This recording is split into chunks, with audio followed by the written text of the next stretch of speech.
आपल्यासोबत ओबीसी नेते परिणय फुकेजी आहे। खरं तर ज्या पद्धतीनं सह्याद्रीवर आज जे आहे छगन भुजबळ साहेब गेले आणि नंतर निघून गेले, काहीतरी नाराजी असलं नाही, त्यांची नाराजी असणार मला वाटत नाही, त्यांना काही नाराजी असणार, पण जर असणारी तर त्यांच्या विभागाच्या संदर्भातले किंवा त्यांच्या वैयक्तिक विषयाचं कोणतं असणार।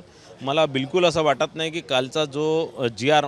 राज्य सरकारने काढलेला आहे, माननीय मुख्यमंत्री फडणवीस साहेबांनी मराठा समाजाला न्याय देण्यासाठी जो काढलेला आहे त्यात कुठेही काही चूक आहे, त्या जी.आरमध्ये कुठेही ओबीसीला कुठे नुकसान होणार असं मला बिलकुल वाटत नाही। सरकारच्या वतीने कुठेतरी त्यांची समजूत काढण्याचा प्रयत्न केला जाईल का? कारण की ज्या पद्धतीने त्यांनी आज आले आणि ते वेगळी बैठकी त्यांनी बोलावली होती, कोर्टात जाण्याची भाषा सुद्धा त्यांनी केली होती, कुठेतरी त्यांना विश्वासात नाही घेतला। नेमकं काय त्यांचं दुखलेलं आहे? मला असं वाटतं जर या जी.आरमध्ये मी सुद्धा वाचलेला आहे, मी 5 वेळा तो जी.आर. वाचलेला आहे। त्यानंतरही अनेक अधिकाऱ्यांसोबत मी चर्चा केली, अनेक वकिलांसोबत चर्चा केली। कालपासून माझं सातत्याने डॉक्टर बबनराव तावडे सरांसोबत या विषयावर चर्चा सुरू आहे। मला असं वाटत नाही त्या जी.आरमध्ये कुठे काही चूक आहे, कुठे काही कोणावर अन्यायकारक आहे, ओबीसी समाजावर अन्यायकारक आहे।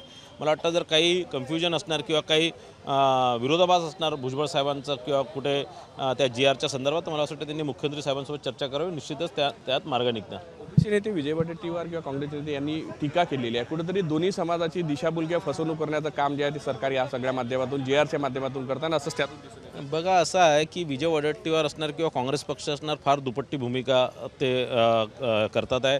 कालपर्यंत ते मराठा समाजासाठी जी.आर. काढा किंवा असं करा, त्यांना आरक्षण द्या, त्यांना ओबीसीमधनं आरक्षण द्या, असं कालपासून ते सगळे महाविकास आघाडी आणि काँग्रेस पक्षाचे सगळे नेते ओरडत होते। आणि काल जी.आर. काढला, मनोज जरांगे पाटील यांच्या समर्थकांचं समाधान झालं, त्यांनी आंदोलन स्थगित केलं आणि ते आपल्या गावी निघाले। आणि मग परत आता काँग्रेस, म्हणजे दोन्हीकडनं काँग्रेस बोलते आहे, तर काँग्रेसने आपली भूमिका स्पष्ट करावं की त्यांना काय पाहिजे।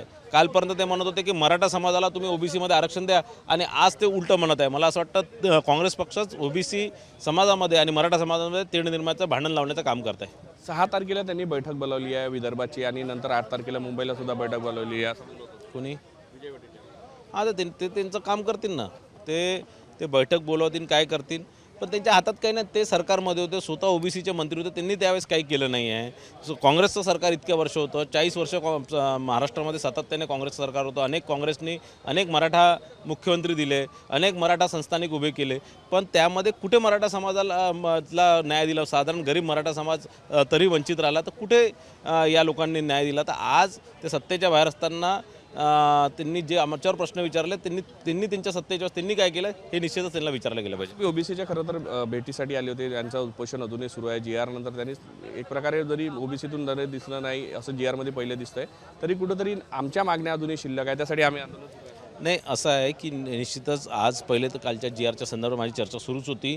आता परत बाकीच्या 14 मागण्या आणखीन प्रलंबित आहे राज्य शासनाकडे, त्याही निश्चित त्याच्यावरही चर्चा करणार आहे। अतुल सावेजी असतील किंवा फडणवीस साहेब असतील, आज त्यांच्यासोबत बोलून त्यातही तोडगा काढणार आहे। उद्या मी फडणवीस साहेबांना विनंती केली, त्यांनीच इथे येऊन हे उपोषण सोडावं आणि हे 14 जे निर्णय आहेत ते लवकरात लवकर जाहीर करण्याचे त्यांनी आश्वासन मला वाटतं दिलं पाहिजे। मागीलच तुम्ही मध्यस्थीची भूमिका घेतली, यावेळेस पुन्हा तीच भूमिका तुम्हाला पार पाडावी लागेल। निश्चितच मागच्या पूर्ण महाराष्ट्रातील जितकी ओबीसी संघटना आहे त्यांच्या प्रतिनिधी आणि राज्य शासनाच्या मध्ये मी मध्यस्थी केली होती, समन्वयकाची भूमिका निभवली होती।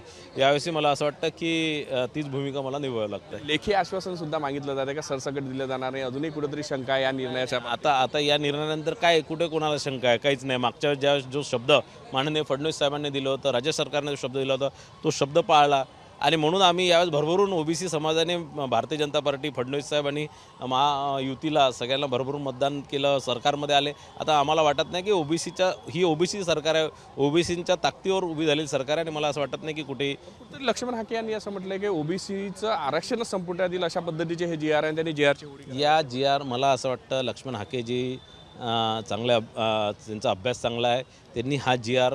शांतपणे वाचून घ्यावा, वकिलांची सल्ला घ्यावी, काही अधिकाऱ्यांची सल्ला घ्यावी, आणि निश्चितच या जी.आरमध्ये कुठेही ओबीसीवर अन्याय होण्यालायक असं काहीच नाही आहे। त्या जी.आरमध्ये स्पेसिफिक की तुमच्याकडे, तुमच्या वडिलांकडे, आजोबांकडे, पंजोबांकडे, खापर पंजोबाकडे जर कोणत्या तुमच्या जातीचं प्रमाणपत्र असणार, कुणबी मराठा, निश्चितच बोलणार। मी तर हे आता पुढच्या आठवड्यात गणपती झाल्यानंतर लक्ष्मण हाकेंची वैयक्तिक भेट घ्यायला सुद्धा जाणार आहे। ज्या पद्धतीने हे बात आहे, ओबीसी नेते जे लक्ष्मण हाके यांची भेट घेण्यासाठी सुद्धा जाणार असल्याचं जे आहे परिणय फुके यांनी बोलून दाखवलं आहे। व्हिडिओ जर्नलिस्ट सौरभ पराग डोबडे, साम टीव्ही न्यूज, नागपूर। आता isakal.com आहे देशातील नंबर 1 ची मराठी न्यूज वेबसाईट। प्रत्येक अपडेटसाठी isakal.com ला नक्की भेट द्या.